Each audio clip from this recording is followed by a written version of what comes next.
Hello students, good morning to you all. आज का जो हमारा टॉपिक है वो है पावर और एनर्जी के ऊपर बेस्ड। लास्ट के लेक्चर्स में मैंने आपको कहा था कि वर्क क्या होता है और अगर हमारे पास कांस्टेंट फोर्स हो या वेरिएबल फोर्स हो तो उससे हम वर्क को कैसे कैलकुलेट कर सकते हैं। लेकिन आज की लेक्चर में मैं आपको बताने जा रहा हूं पावर क्या चीज है और एनर्जी क्या चीज है और इनकी एसआई यूनिट्स क्या होती है और सबसे जरूरी बात वो कि ये दोनों के दोनों वर्क के साथ कैसे जुड़े हुए होते हैं। बच्चों, जिस तरीके से हमने वर्क को पढ़ा उसी तरीके से हम इसको भी पढ़ेंगे और इससे जो हमारे पास रिलेशंस निकलेंगे, जो एक्सप्रेशंस निकलेंगे, जो फॉर्मूलाज निकलेंगे, उनकी बेसिस पर हम नेक्स्ट लेक्चर्स में इससे रिलेटेड न्यूमेरिकल्स करेंगे।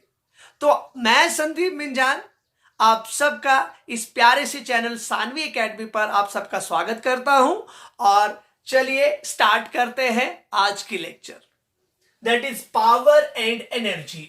बच्चों, पावर एंड एनर्जी को समझने के लिए सबसे पहले मैं यहां पर एक एग्जांपल देना चाहूंगा। मैं यहां पर क्या कर रहा हूं, यहां पर ये एक बैग रख दिया है मैंने, let it be the bag of rice का बैग है ये। तो यहां पर मैं क्या करता हूं, एक बैग और रख देता हूं और इस बैग में मैं क्या करता हूं, चावल के बदले आप दूसरा रख दीजिए, सपोज शुगर रख दीजिए इसमें। तो अब देखिए, ये एक जगह से दूसरी जगह पर आपको लेके जाना है। मतलब यहां से आप, ये है शॉप और इसको आपको लेके जाना है यहां पर, ये है आपका विलेज, यहां पर आपको लेके जाना है। मतलब ये दो के दो बैग्स। तो ऐसे इनको वहां पे पहुंचाने के लिए फोर्स लगेगा और फोर्स लगेगा तो फिर इनको डिस्प्लेसमेंट होके वहां पर आ जाएंगे, वो हम सब जानते हैं। पर बात ये है कि पावर क्या चीज है एंड एनर्जी क्या चीज है। तो देखिए, मैं इस एग्जांपल से आपको दोनों चीजें सिखा देता हूं। पावर को मैं लिखूंगा पावर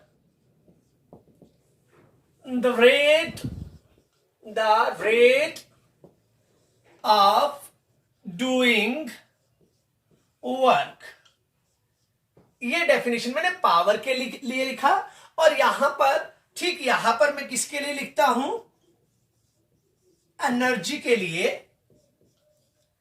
द एबिलिटी और कैपेसिटी,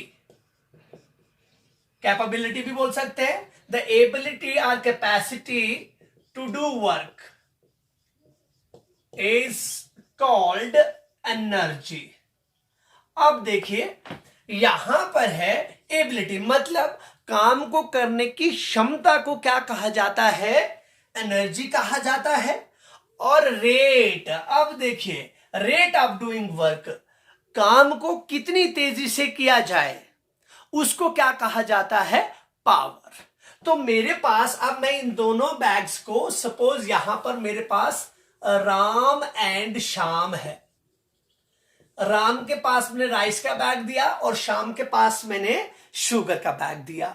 अब मैंने कहा इस साइड राम और श्याम थे और इस साइड की जोड़ी है किसकी, इस साइड की जोड़ी रख दीजिए आप, गीता एंड सीता।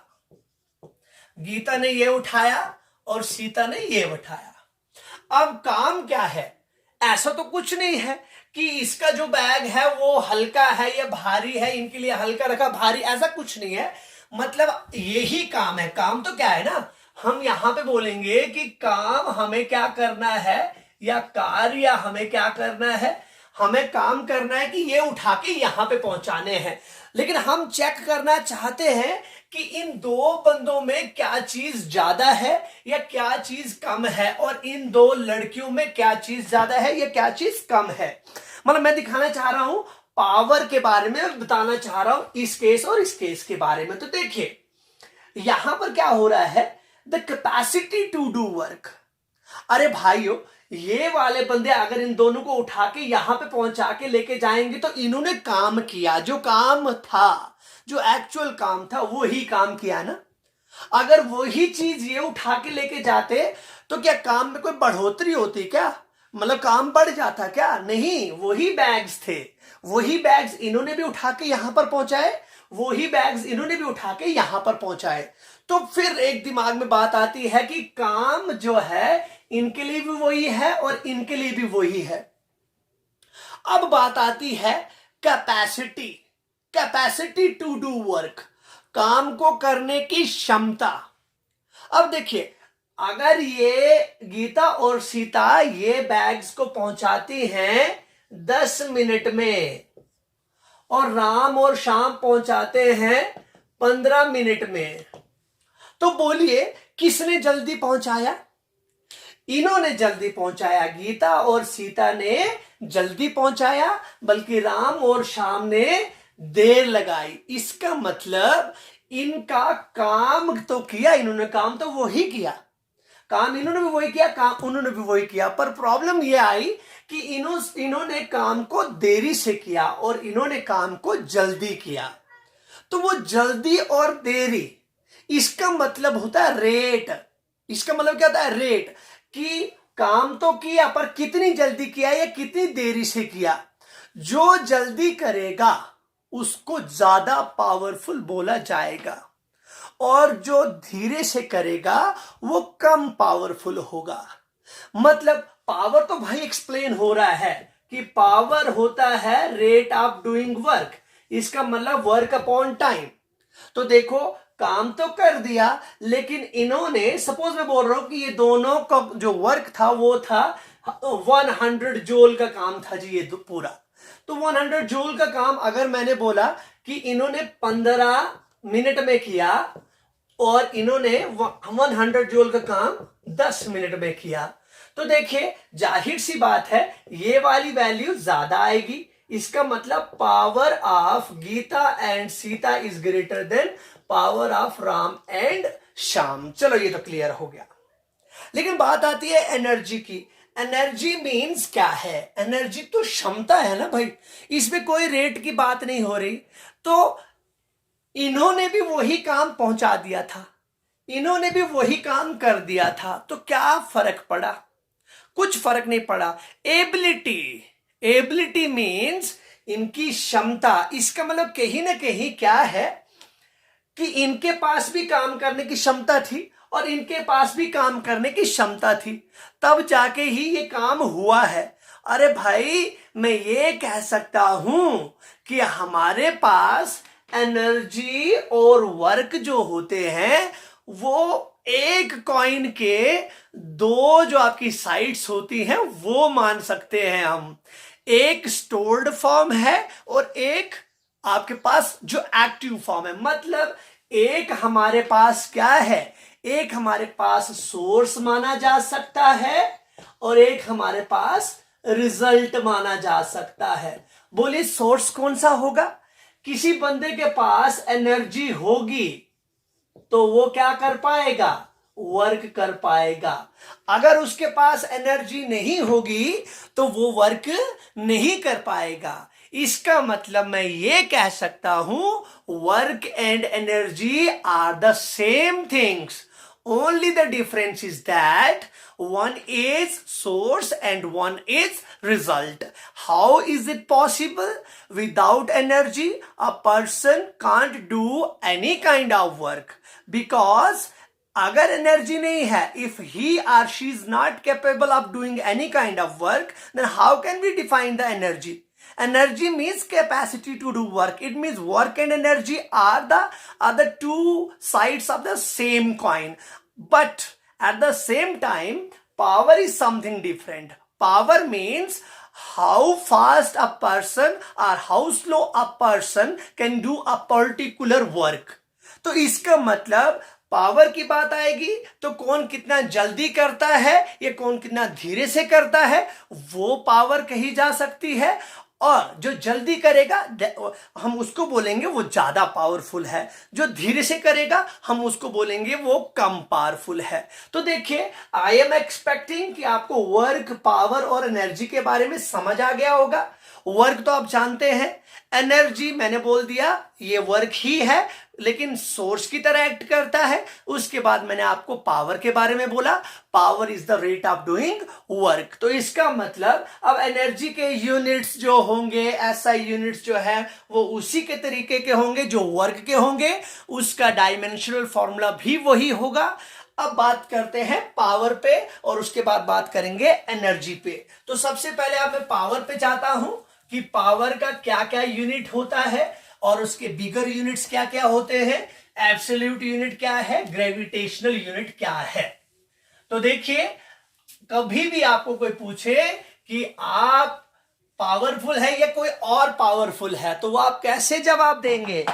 आप किसी पर्टिकुलर इवेंट को रिकॉग्नाइज करेंगे, ऑर्गेनाइज करके उस पर क्या करेंगे, फिर आप उसको करेंगे, उस काम को करेंगे। अगर आपने वो काम जल्दी कर दिया इट मीन्स आप ज्यादा पावरफुल हैं, और अगर उन्होंने वो काम आपसे जल्दी कर दिया तो वो आपसे ज्यादा पावरफुल होंगे। तो देखिए, यहां पर मैंने पावर का आपको डेफिनेशन बोल दिया। अब मैं लिखूंगा नहीं, खाली ये लिखूंगा, power is the rate of doing work.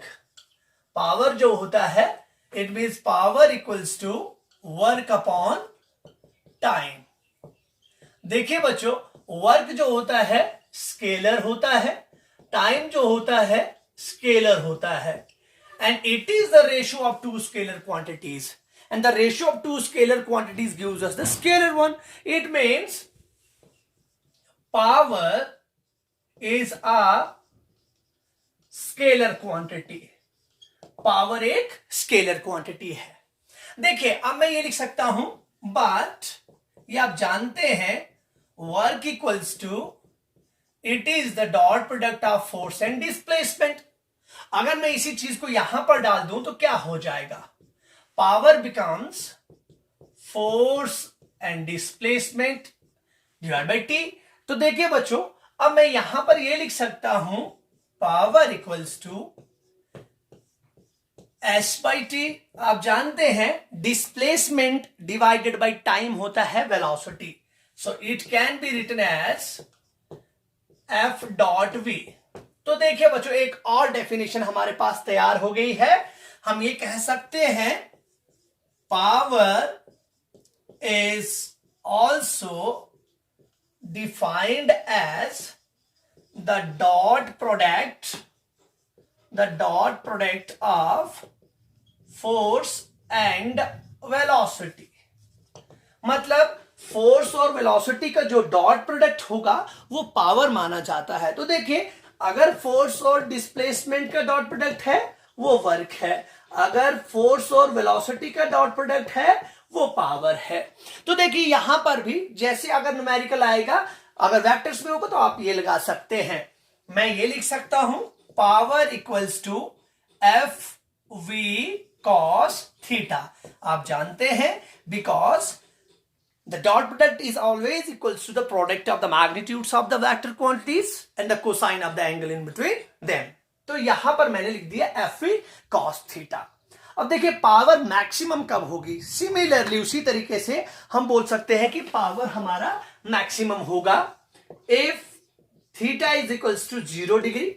अगर थीटा 0 हो जाएगा, power will be F V cos 0 and cos 0 is equals to 1, power will be F V. तो इट मीन्स मैं ये लिख सकता हूं कि मेरे पास मैक्स पावर आ जाएगी, maximum power.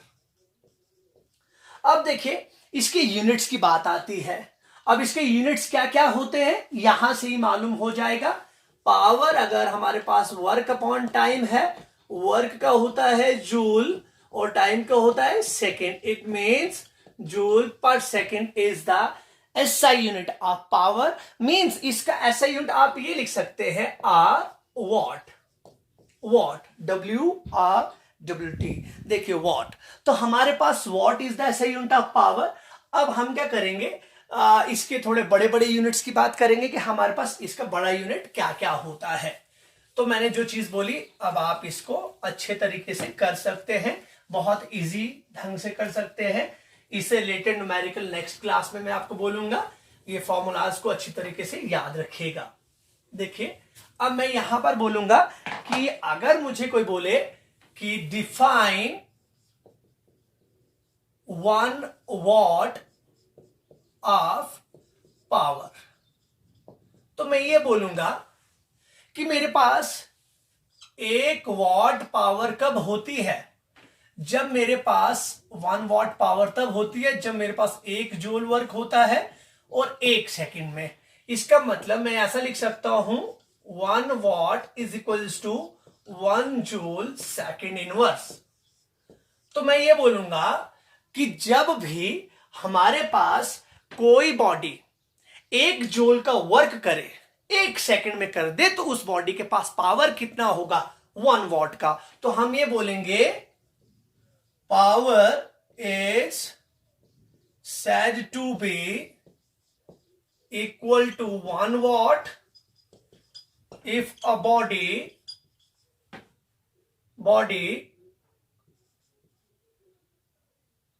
do the 1 joule, या did लिख दीजिए, did the 1 joule of work in 1 second। तो देखिए अब ये रिलेशन आपको समझ आ गया। उसके बाद आप क्या लिखेंगे, यहां पर आप लिखेंगे बिगर यूनिट्स ऑफ पावर। बड़े बड़े यूनिट्स क्या हो सकते हैं, सबसे पहले मैं यहां पर लिखना चाहूंगा kilowatt. 1 kilowatt equals to 10 to the power 3 watts. उसके बाद मैं यहां पर लिखूंगा 1 megawatt. 1 megawatt equals to 10 to the power 6 watts। 1 2 3 watts and it is 1 2 3 4 5 6 watts। and after that हम क्या करेंगे, जैसे मैंने मेगावाट की बात कर दी, तो यहां से मैं एक और चीज लिख सकता हूं कि मेरे पास अगर ग्रेविटेशनल यूनिट्स की बात करनी है, अगर एब्सोल्यूट यूनिट्स तो मैंने वो डाल दिए, ग्रेविटेशनल यूनिट्स क्या होंगे, ग्रेविटेशनल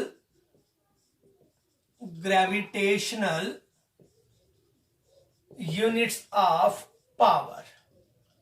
तो देखिए ग्रेविटेशनल यूनिट्स ऑफ पावर किसके बराबर होगा, हम बोलेंगे kgf मीटर और उसके बाद second inverse.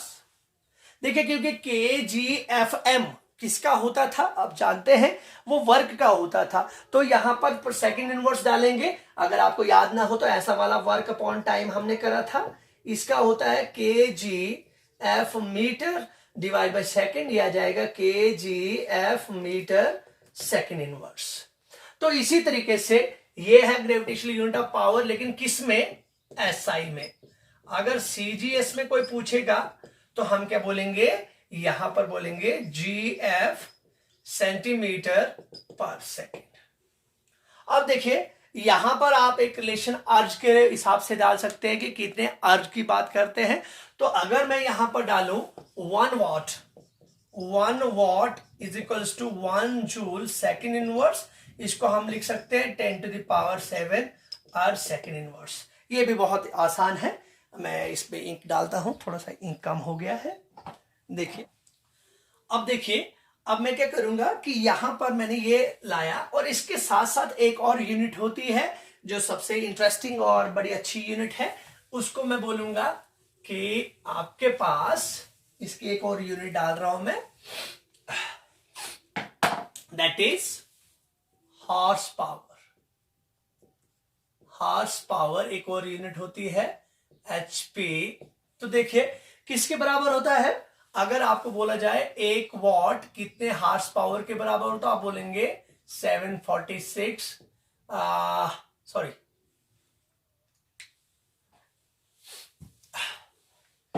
1 horse power is equals to 746 watts. अब देखिए अब यहां पे बात आती है, इसके डायमेंशनल फॉर्मूला की। तो यहां पर लिख दूंगा मैं power equals to work upon time. हम जानते हैं इसका होता है mL/T-2 और एक T यहां पर आ जाएगा, इसको मैं लिख सकता हूं mL/T-3।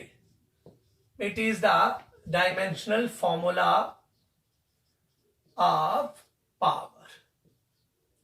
तो देखिए बच्चों, ये था पावर के बारे में। आप जानते हैं कि पावर को हम कैसे कैलकुलेट कर सकते हैं। अब देखिए, पावर के बाद बात आती है किसकी, एनर्जी की। तो एनर्जी का सारी की सारी चीजें उसी तरीके की होंगी जिस तरीके का वर्क है। मतलब वर्क और एनर्जी जो है दोनों के दोनों सेम चीजें, मैंने अभी अभी आपको कहा है। लेकिन यहां पर मैं क्या करता हूं, यहां पर मैं बोल देता हूं कि एनर्जी के लिए मैंने अभी आपको बोला था, यहां पर खाली ये बोलूंगा कैपेबिलिटी और कैपेसिटी। पर किसकी capacity, of doing the work, काम को करने की क्षमता। देखिए, अब एनर्जी जो है इसकी डायमेंशनल फॉर्मूला में डाल देता हूं। जो वर्क का होगा वही इसका होगा, mL/T-2 सेम। और यहां पर एक और चीज लिख रहा हूं, ये भी स्केलर क्वांटिटी होगी। फर्क ये है कि थोड़ा सा इसके लिए अगर हम दूसरे यूनिट की बात करें, यूनिट इसकी जूल होगी, जिस तरीके का वर्क होगा। और यहां पर मैंने SI डाल दिया। अगर CGS है यहां पर अर्ज होगा।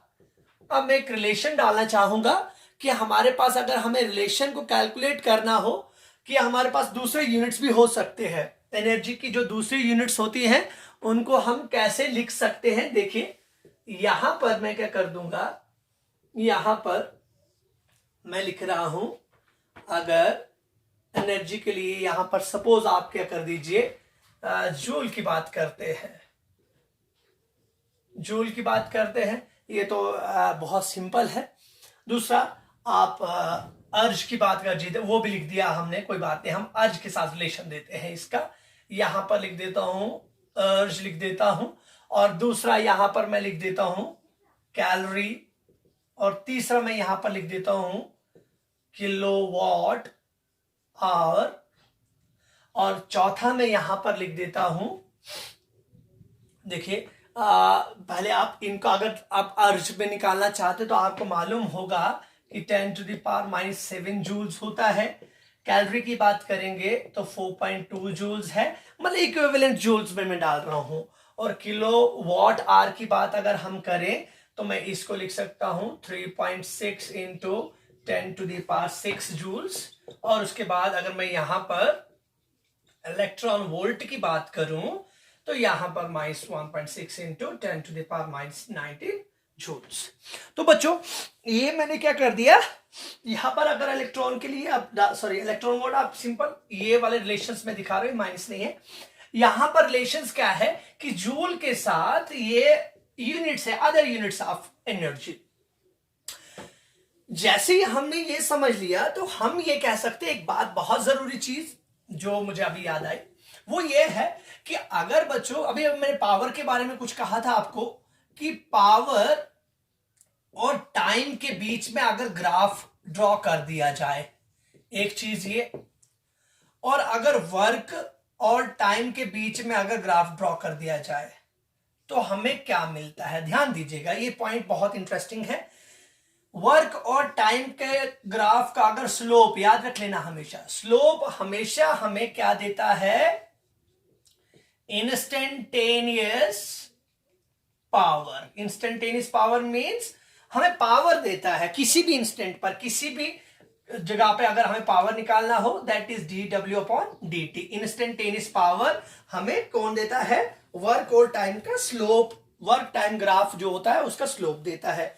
लेकिन अगर इसका, ये जो ग्राफ है, इसके अंदर का एरिया, इसका स्लोप नहीं, इसका एरिया, वो हमें वर्क देता है। ध्यान दीजिएगा, वो हमें क्या देता है, वर्क। इसका मतलब अगर आपको वर्क निकालना हो तो that can be written as PDT, मतलब इंटीग्रल पीडीटी। तो मतलब आप बोलेंगे एरिया अंडर द, यहां पे लिख रहा हूं मैं, area under PT graph, PT curve लिख दीजिए। पावर टाइम कर्व के अंदर जो एरिया होगा वो वर्क देता है, और जो पावर और टाइम के बीच का स्लोप होता है, जो ग्राफ का स्लोप होता है, वो हमें इंस्टेंटेनियस पावर देता है। ये था इन दोनों चीजों के बारे में। अब मैं क्या करूंगा कि मैंने पावर और एनर्जी के बारे में जैसे बोल दिया, तो अब पावर और एनर्जी की आपके पास क्या आती है, टाइप्स आती है, सॉरी एनर्जी का टाइप आता है। एनर्जी कितने टाइप्स का होता है, एनर्जी बहुत सारे, there are several types of energy. जैसे कि आप जानते हैं सोलर एनर्जी, केमिकल एनर्जी, और tidal energy, potential energy, kinetic energy, बहुत सारी टाइप्स है, हीट एनर्जी। तो देखिए, लेकिन हमारे लिए इस क्लास के अकॉर्डिंग जो सबसे ज्यादा जरूरी है वो कौन सी है, सिंपल हम क्या पढ़ेंगे, पोटेंशियल और काइनेटिक, और उसको मैच करके हम मैकेनिकल को पढ़ लेंगे, क्योंकि क्लास 11th में इन तीन चीजों के बारे में आपको मालूम होना जरूरी है। देखिए, मैं बोलूंगा, अगर यहां पे लिख दो सेवरल टाइप्स ऑफ एनर्जीज, कौन कौन सी लिखना चाहूंगा, solar energy, kinetic energy, potential energy, mechanical energy, heat energy, atomic energy. तो बच्चों बहुत सारी टाइप्स की एनर्जी है, ये पूरा बोर्ड भर जाएगा। बट हमें क्या है, हमारा कंसर्न है के ई के साथ, पीई के साथ एंड एमई के साथ। आज की लेक्चर में मैं इनका इंट्रोडक्शन दूंगा आपको, उसके बाद नेक्स्ट लेक्चर में मैं आपको करवाऊंगा कि काइनेटिक एनर्जी को हम कैसे कैलकुलेट करते हैं। नेक्स्ट लेक्चर हमारी काइनेटिक एनर्जी के ऊपर बेस्ड होगी। देखिए, मैंने कहा काइनेटिक एनर्जी, यहां पर लिख रहा हूं काइनेटिक एनर्जी, द एनर्जी